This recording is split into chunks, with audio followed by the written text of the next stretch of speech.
asterisk in the picture. All at once he fell head over heels in the dark, down a hole, and landed on a heap of very dirty rags. When Tom Kitten picked himself up and looked about him, he found himself in a place that he had never seen before, although he had lived all his life in the house. It was a very small, stuffy, fusty room, with boards and rafters and cobwebs and lath and plaster. Opposite to him, as far away as he could sit, was an enormous rat. "What do you mean by tumbling into my bed all covered with smuts?" said the rat, chattering his teeth. "Please, sir, the chimney wants sweeping," said poor Tom Kitten. "Anna Maria! Anna Maria!" squeaked the rat. There was a pattering noise, and an old woman rat poked her head round a rafter.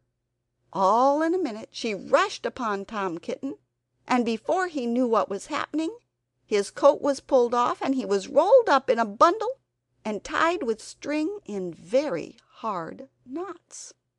Anna Maria did the tying. The old rat watched her and took snuff. When she had finished they both sat staring at him with their mouths open.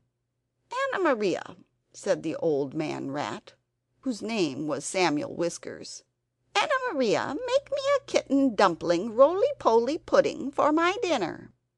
"It requires dough and a pat of butter and a rolling pin," said Anna Maria, considering Tom Kitten with her head to one side. "No," said Samuel Whiskers, "make it properly, Anna Maria, with breadcrumbs." "Nonsense! Butter and dough," replied Anna Maria. The two rats consulted together for a few minutes and then ran away. Samuel Whiskers got through a hole in the wainscot, and went boldly down the front staircase to the dairy to get the butter.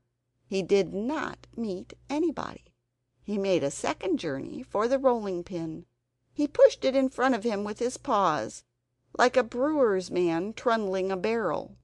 He could hear Ribby and Tabitha talking, but they were too busy lighting the candle to look in the chest. They did not see him. Anna Maria went down by way of skirting board and a window shutter to the kitchen to steal the dough. She borrowed a small saucer and scooped up the dough with her paws. She did not observe Moppet. While Tom Kitten was left alone under the floor of the attic, he wriggled about and tried to mew for help, but his mouth was full of soot and cobwebs, and he was tied up in such very tight knots he could not make anybody hear him, except a spider who came out of a crack in the ceiling and examined the knots critically from a safe distance.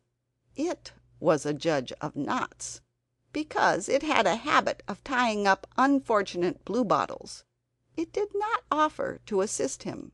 Tom Kitten wriggled and squirmed until he was quite exhausted.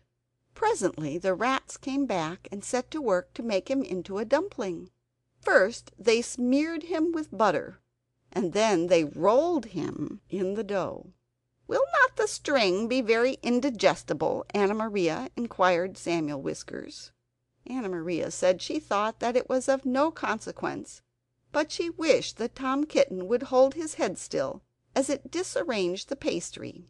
She laid hold of his ears.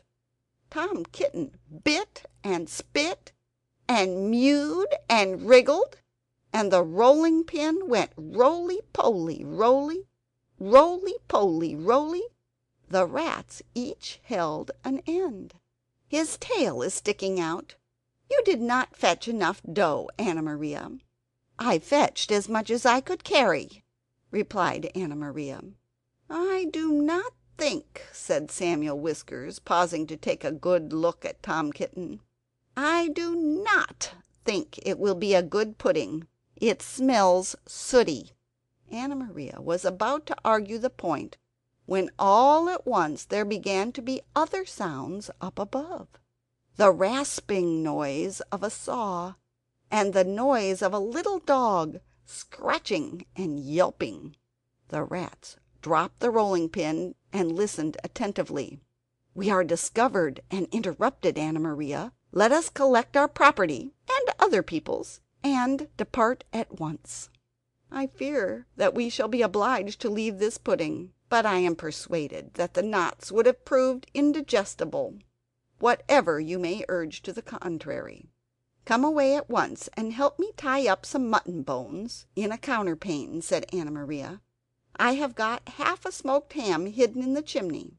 So it happened that by the time John Joiner had got the plank up, there was nobody here under the floor except the rolling pin and Tom Kitten in a very dirty dumpling. But there was a strong smell of rats, and John Joiner spent the rest of the morning sniffing and whining and wagging his tail and going round and round with his head in the hole like a gimlet. Then he nailed the plank down again, and put his tools in his bag and came downstairs. The cat family had quite recovered. They invited him to stay to dinner. The dumpling had been peeled off Tom Kitten and made separately into a bag pudding with currants in it to hide the smuts. They had been obliged to put Tom Kitten into a hot bath to get the butter off. John Joiner smelt the pudding, but he regretted that he had not time to stay to dinner, because he had just finished making a wheelbarrow for Miss Potter, and she had ordered 2 hen coops. "And when I was going to the post late in the afternoon, I looked up the land from the corner, and I saw Mr. Samuel Whiskers and his wife on the run, with big bundles on a little wheelbarrow which looked very much like mine. They were just turning in at the gate to the barn of Farmer Potatoes. Samuel Whiskers was puffing and out of breath. Anna Maria was still arguing in shrill tones. She seemed to know her way, and she seemed to have a quantity of luggage. I am sure I never gave her leave to borrow my wheelbarrow. They went into the barn and hauled their parcels with a bit of string to the top of the haymow. After that there were no more rats for a long time at Tabitha Twitchit's. As for Farmer Potatoes, he has been driven nearly distracted. There are rats and rats and rats in his barn.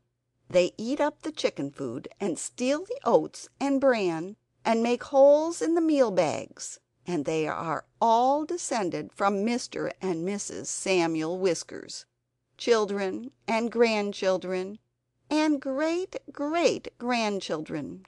There is no end to them. Moppet and Mittens have grown up into very good rat catchers. They go out rat catching in the village, and they find plenty of employment.